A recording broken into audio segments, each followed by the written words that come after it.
എല്ലാവർക്കും നമസ്കാരം.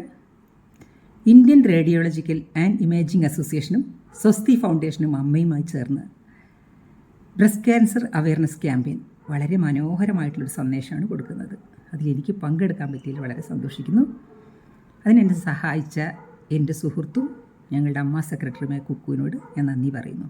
കുക്കുവിന് ഇനിയും ഇതുപോലുള്ള നല്ല കാര്യങ്ങൾ ഇനിയും ചെയ്യാൻ പറ്റട്ടെ. ക്യാൻസർ എന്ന് കേൾക്കുമ്പോൾ കുട്ടിക്കാലത്തൊക്കെ ഭയങ്കര പേടിയായിരുന്നു. ക്യാൻസർ അല്ലെങ്കിൽ അർബുദം ഇങ്ങനെയുള്ള വാക്കുകളായിരുന്നു കൂടുതലും പേടിച്ചിരുന്നു തോന്നുന്നു.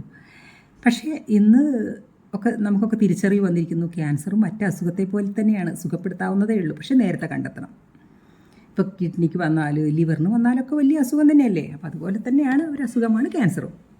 ഇതൊരു മാരക അസുഖം എന്ന് പറയുന്നതാണ് ആദ്യം നിർത്തുന്നത്. മാരകമായിട്ടുള്ള അസുഖം എന്ന് പറയുന്നതാണ് ശരിക്കും പറഞ്ഞാൽ അത് വന്ന ആൾക്കാർക്ക് അത് കേൾക്കുമ്പോൾ ഒരു ഭയമായിരിക്കും. അപ്പോൾ അത് ആ ഒരു മാരകം എന്നുള്ള വാക്ക് തന്നെ എടുത്ത് കളയണം എന്നാണ് എൻ്റെ അഭിപ്രായം.